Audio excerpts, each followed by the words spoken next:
SIR এর জন্য সবচাইতে বড় দায়ী হচ্ছে বিজেপি। আজকের বাংলার কোটি কোটি মানুষকে যদি রাস্তায় দাঁড় করিয়ে দিয়ে থাকে, বাংলার মানুষের যদি রাতের ঘুম কেড়ে নিয়ে থাকে, বাংলার মানুষের যদি মৃত্যুর মুখে যদি ঠেলে দিয়ে থাকে, এই যে গণেশ কুমার গত রাতেই বাংলাতে পা দিয়েছে, একজন নরখাদক যেভাবে বাংলাকে অপবিত্র করে বাংলার মানুষের ভোটাধিকার কেড়ে নিতে চাইছে। আমাদের কুড়িয়াভাঙ্গা বলে একটা গ্রাম, সেই গ্রামে আমার তপশিলি জাতি উপজাতির মানুষেরা বসবাস করে। আর এই কুড়িয়াভার সঙ্গে আছে হরিংদা গ্রাম, আমার সবচেয়ে বেশি আদিবাসী ভাই বোনেরা বসবাস করে। যখন বামফ্রন্ট করতাম তখন দেখতাম পাশের এলাকা থেকে মানুষজন এসে এই তপশিলি জাতি উপজাতির মানুষদের উপর অত্যাচার করত। তখন আমার সেই ক্ষমতা ছিল না, প্রথমে মনে মনে খুব কষ্ট হতো যে আজকে যারা একটু অসহায়, আজকে তাদের উপরে অত্যাচার। রাজনৈতিক জীবনে যদি কোনো রাজনীতিতে কোনোদিন সুযোগ পাই, প্রথম আমি এই তপশিলি ভাই বোনদের পাশে থাকবো। শুরু হলো যখন রাজনৈতিক জীবনে প্রথম শুরু হয়, আমরা দেখতাম কেউ কেউ এসে কোনো বোনের আঁচল ধরে টানছে। রাজেন বলে একটা আদিবাসী লোককে খুন করে দিল, একজনের বাড়িতে গিয়ে লুটপাট করে দিল। তখন আমি হাতে গোনা আমার সঙ্গে কয়েকজন, আমরা তখন প্রথম প্রতিবাদ শুরু করেছিলাম সেই কুড়েভাড়ায়।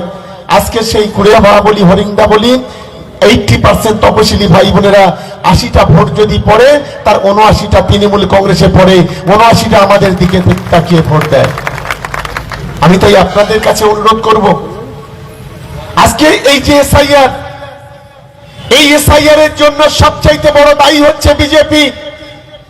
আজকের বাংলার কোটি কোটি মানুষকে যদি রাস্তায় দাঁড় করিয়ে দিয়ে থাকে, বাংলার মানুষের যদি রাতের ঘুম কেড়ে নিয়ে থাকে, বাংলার মানুষের যদি মৃত্যুর মুখে যদি ঠেলে দিয়ে থাকে, এই যে গণেশ কুমার গত রাতেই বাংলাতে পা দিয়েছে, একজন নরখাদক যেভাবে বাংলাকে অপবিত্র করে বাংলার মানুষের ভোটাধিকার কেড়ে নিতে চাইছে, বাংলার মানুষকে সেই জবাবটা তাদেরকে দিতে হবে। আমি প্রশ্ন করতে চাই গণেশ কুমারকে, আজকের এই ভাওনের মাটিতে আমরা দাঁড়িয়ে মিটিং করছি, 1 লক্ষ মানুষের বাড়িতে নোটিশ পাঠানো হয়েছিল, কি হিন্দু কি মুসলমান কি খ্রিস্টান কি আদিবাসী। এখনো অনেক মানুষ আছেন, প্রায় 29,700 মানুষ, যাদের এখন আন্ডার জুডিকেশন মানে বিচারাধীন অবস্থার মধ্যে আছে। তারা ভোটাধিকার পাবে কি না পাবে তার কোন নিশ্চয়তা নেই। বিজেপির দালালি করে আজ এই গণেশ কুমার যেভাবে বাংলার মানুষের ভোটাধিকার কেড়ে নেওয়ার চেষ্টা করছে, এর জবাব একদিন এই গণেশ কুমার এবং বিজেপিকে দিতে হবে।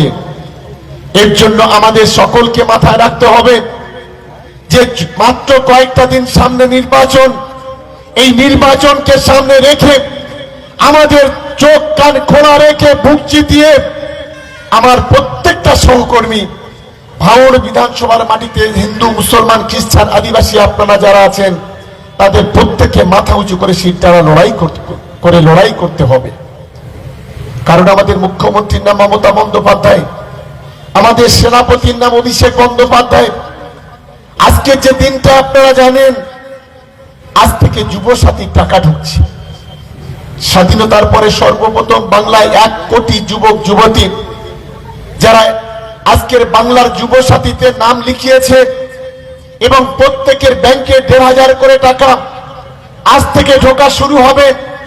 স্বাধীন ভারতের ইতিহাসে এত বড় উজ্জ্বল দৃষ্টান্ত এর আগে কখনো কোন সরকার কখনো করেনি। এই বাংলায় স্বাধীনতার পরে কখনো কংগ্রেসের সরকার, কখনো যুক্তফ্রন্টের সরকার, কখনো বামফ্রন্টের সরকার হয়েছে। বাংলার যুব সমাজের ছেলেরা কৃষক বন্ধু পাবে, তার সঙ্গে সঙ্গে যুবসাথী পাবে। স্বাধীন ভারতে কেউ করেনি, মমতা বন্দ্যোপাধ্যায় করেছেন। আমি গর্ব করি মমতা বন্দ্যোপাধ্যায় অভিষেক বন্দ্যোপাধ্যায়ের জন্য। আজকের 1 কোটি বেকার ছেলে যারা হয়তো চাকরি পায়নি, কারো কারো কর্মসংস্থান নেই, কিন্তু প্রতিদিন বাড়িতে বসে সে 50টা করে টাকা পাবে, তার বাবা মায়ের মুখে অন্তত হাসি ফোটাতে পারবে। আর এই হাসি ফোটানোর কেউ যদি নায়ক হয়, তার নাম হচ্ছে মমতা বন্দ্যোপাধ্যায়। সবাই মিলে একটা করতালি দেওয়ার জন্য আমি অনুরোধ করব।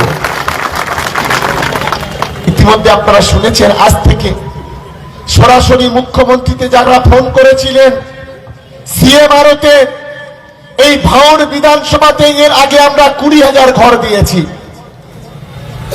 কেউ 1,20,000 টাকা পেয়েছেন, কেউ 60,000 টাকা পেয়েছেন। আমার 22,700 ঘর সরাসরি মুখ্যমন্ত্রী থেকে এসেছে। যারা ফোন করেছিলেন 91,370, 91,370, আজকে দিনে, যে দিনে দাঁড়িয়ে আজকের কথা বলছি, এই দিনে 6,000 ঘর, 6,000 পরিবারের হাতে আমার মুখ্যমন্ত্রী সরাসরি তাদের ব্যাংকে টাকা ট্রান্সফার করে দেবেন এই ভাঙড় বিধানসভায়। আরো একটা করতালি দেওয়ার জন্য আমি সকলকে অনুরোধ করব। আমরা গর্বিত দিদির জন্য।